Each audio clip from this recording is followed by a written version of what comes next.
And what is popping? It is Friday. Officially, we are getting on track. Free practice, qualifying, and everything will happen tomorrow, which we will be live for. By the way, Purple Sector Lifestyle hoodies are going to be available on the website probably this Monday or starting this Sunday for the Mexican GP. So you can get your Purple Sector Lifestyle hoodies now for the wintertime. Stay warm. Hood champion feels really nice and cozy. But let's get into the press conferences for the drivers. And actually, both one and two were pretty good. And the first one was a little bit more, I think you had more of the interest in the first one with Yuki, Lawson, and Piastri than you did. It would have been really cool. Could it have been a four drivers press conference to me, because then you would have had Lim, Lawson, Yuki. You could have had Oscar Piastri, maybe Lando or Max. That would have been straight fire. But it's only three drivers. In the second press conference, you had Antonelli. I think you had Hulk, and you had Carlos Sainz. So that one not as controversial as the first one. What's going on, Mary Beanie, Just Sean, everybody in the live chat. But the first one was definitely good. So right now, my first thing I want to talk about is Red Bull, their quandary of drivers, where these drivers are going to be, how these teams are going to conduct themselves, the steady change of regime in the Red Bull structure, which I've talked about several times now, kind of wondering if things continue to change for Red Bull in such a way as far as their organization on a racing level. Would some of you be more open to support Red Bull as a whole? A lot of you are still out on that.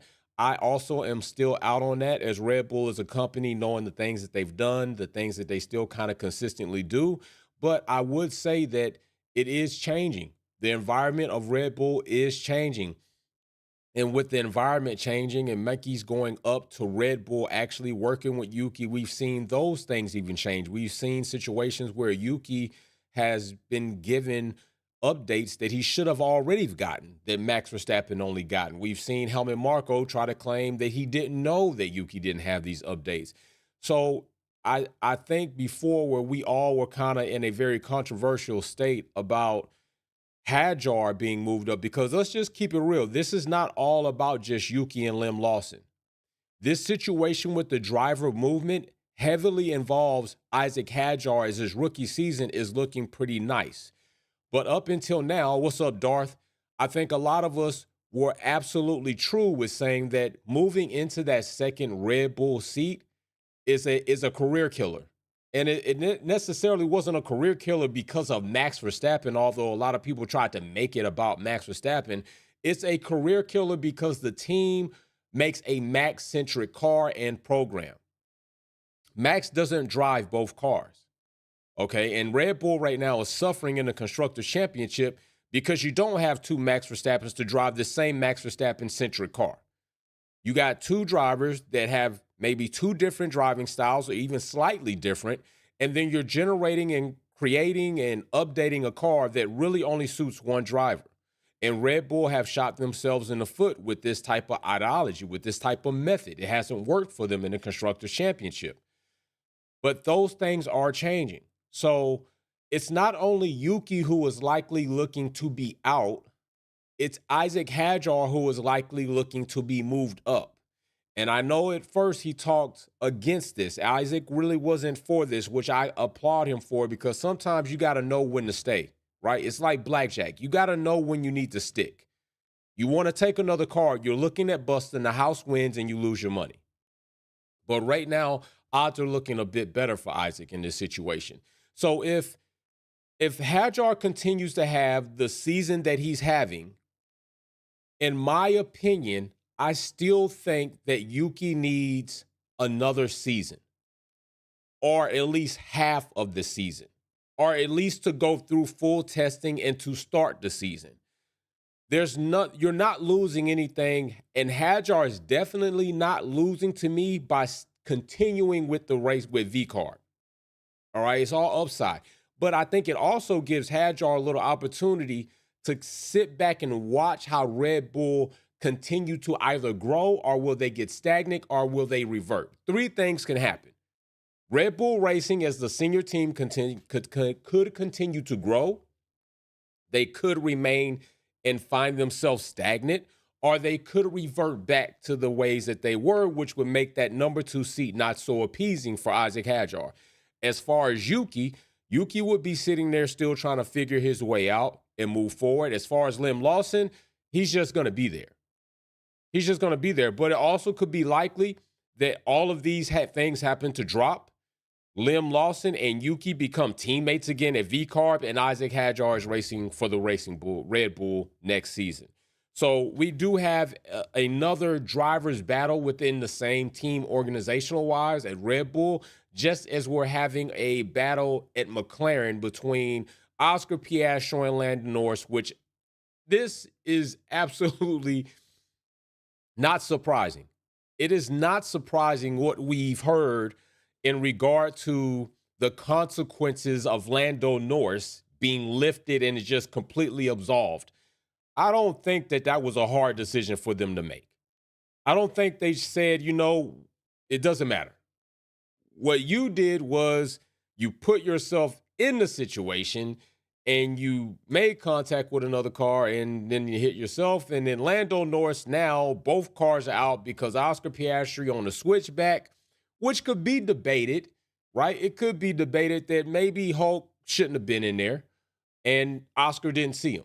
I get it. But I just don't think that there was any reserve whatsoever to lift whatever consequences that they had posed or suggested or accepted, which I don't think these consequences were great.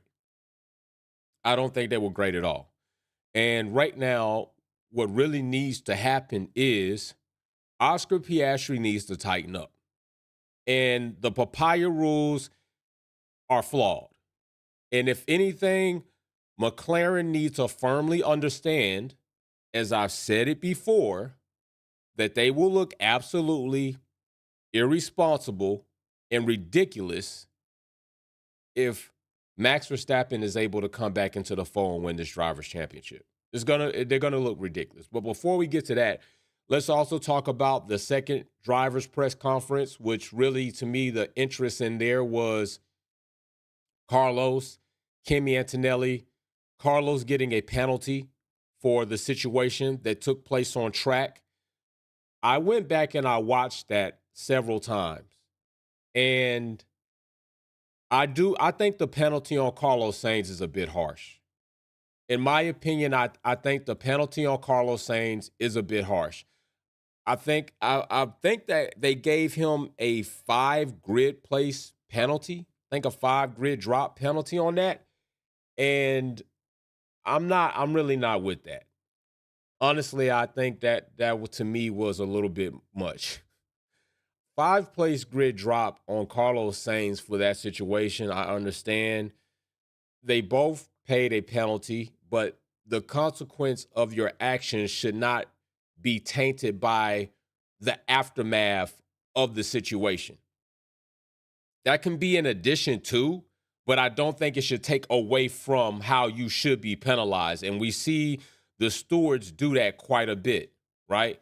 They come into a situation, next thing we know, now they're waiting, we're waiting, and finally they come up with this infringement, and we see that they've listed, oh, well, because this car didn't finish this event, we kind of see, no, it shouldn't be that way.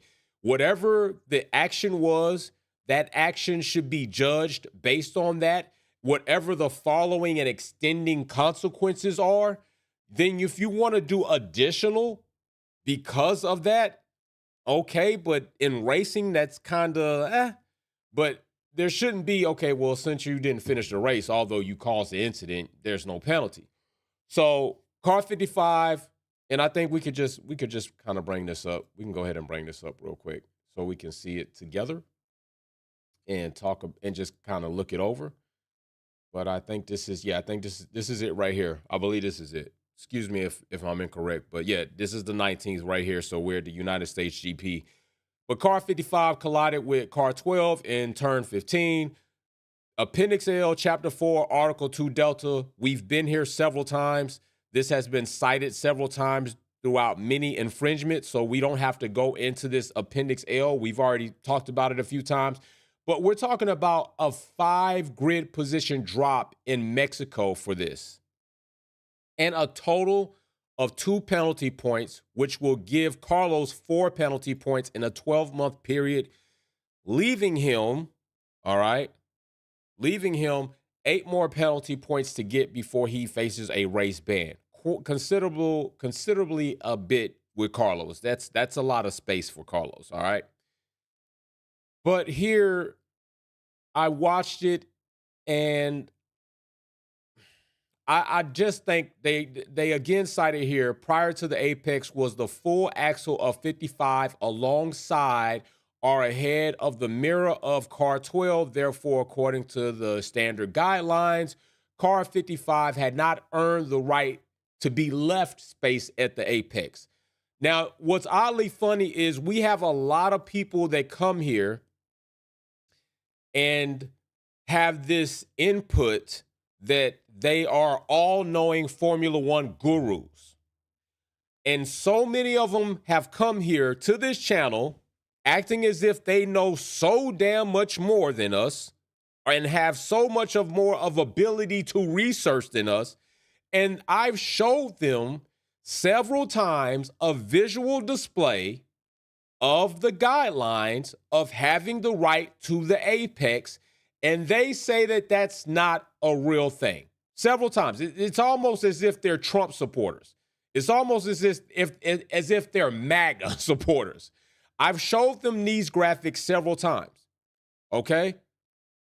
It shows you clearly the attacker, the defender, who has rights, when they have rights, when they don't have the right to the apex.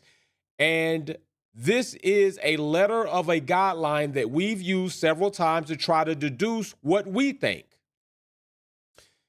And what's oddly funny, when they come here, they say that that's not a real thing. They say that those rules that Jay is showing on Wolfpack, that's not a real thing. That's not how Formula One works. Well, you look like a dumbass because right here they are citing those rules in those guidelines, in fact, to make a determining decision on how they're going to penalize a driver. And it's outlined here in the verbiage. They're literally saying right here, however, at no point of 12, therefore, according to the driver's standard guidelines, car 55 had not earned the right to be left space at the apex because, why? At no point prior to the apex was the front axle of car 55 alongside. These guidelines are real. I still think Carlos was penalized a bit harsh, but that's my opinion. I still think he was penalized a bit harsh. I looked at it, and I understand at that point. I'm not saying he shouldn't have been penalized, because I can see where Carlos, you were getting there, but at the apex you really lost it. And I think Carlos lost it because he took a precaution. All right. I don't think he lost that position because he didn't have it. I think he lost it because he got on the cautious side. What he did was Carlos braked to try to avoid an incident because he realized Kimmy's not seeing me and he's not giving me space, so I'm going to brake. Kimmy goes to take the turn, as he should, and then the collision happens. I wonder what their take would have been had Carlos not come off the brake or not gone on the brake as much and kind of kept the position where his front wing was a little bit more alongside the midpoint of Antonelli's car. I wonder what their perspective would have been then on that. But I understand why he was penalized. It was pretty much what we call a dive. He would have been considered a dive bomb in some ways. I just think 5 grid place drop was a bit harsh. In my opinion, I think it was a bit harsh. So I think, it is what it is, but I think maybe it's something a bit lesser than that. Penalty points, cool. 5 places, a bit much to me. Maybe 2. Maybe 2. It wasn't egregious. It definitely wasn't something that Carlos typically is known to make happen. It like as a Max Verstappen, we know he's going to dive bomb. He's going to put you in a compromising situation. He's going to be reckless. We know this. This goes along with his habits and what we've seen from him several times over and over. This is not something that is common to Carlos Sainz to do every season, every race, in some events. So I just think a little bit there, not intentional, but you are at fault. You did try to take some type of precaution. I saw him. I could visually see that Carlos went on the brakes. 5 places is a bit much to me. Now, let's get back into the situation with the Drivers' Championship. Right now, this battle is definitely heating up. It's gotten a bit closer than McLaren and Oscar Piastri surely would care for it to be.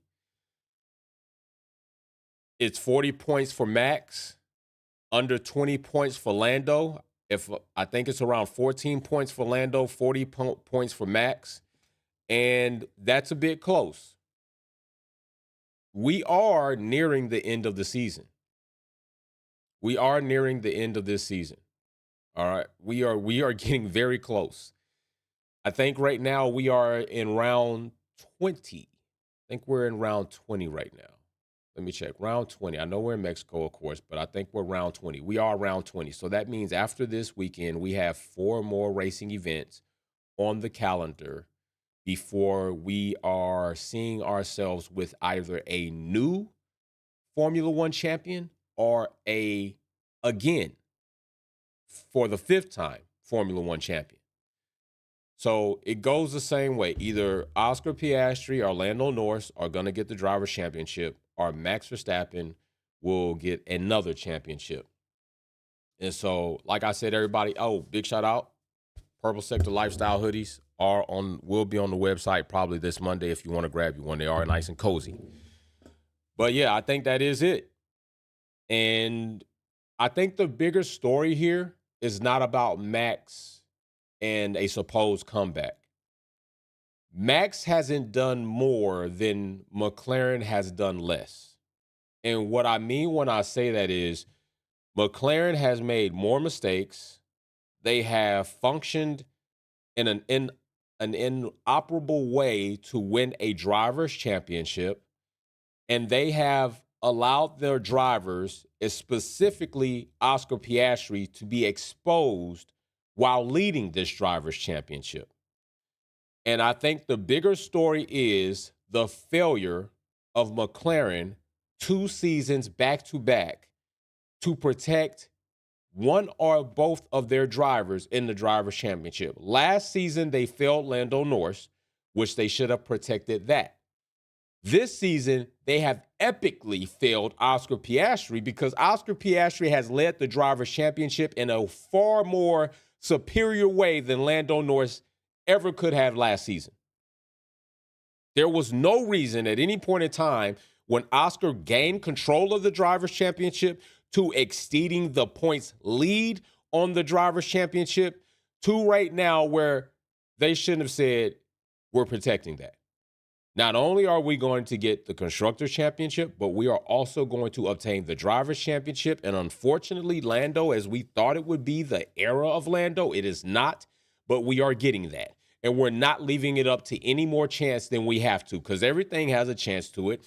Failures, mechanical issues, penalties, driver errors, all of that's still in the mix. But McLaren has not done what they should have done to try to ward off any of that with decisions they could have made.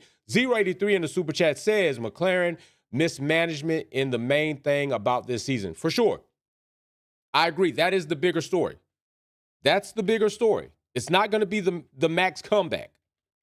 Although they're going to make it seem as so. The bigger story is going to be the mismanagement of McLaren and the drivers. The bigger story is going to be the mismanagement of the drivers by McLaren. And I'm going to tell you this right now. That's going to be reviewed historically. It's going to be reviewed historically. People are going to look back. I guarantee you that Formula One or some Formula One outlet is going to do a monologue on it, and it's going to be about how McLaren failed their drivers, how McLaren gave up the Drivers' Championship, how McLaren could have had the Drivers' Championship and the Constructors' Championship in 2025 before the biggest regulation error change ever, or one of ever, in Formula One history. They lost out, and they lost out because they dropped the ball. That is the bigger story, and it will be the bigger story if one of these drivers in a papaya car does not win the Drivers' Championship.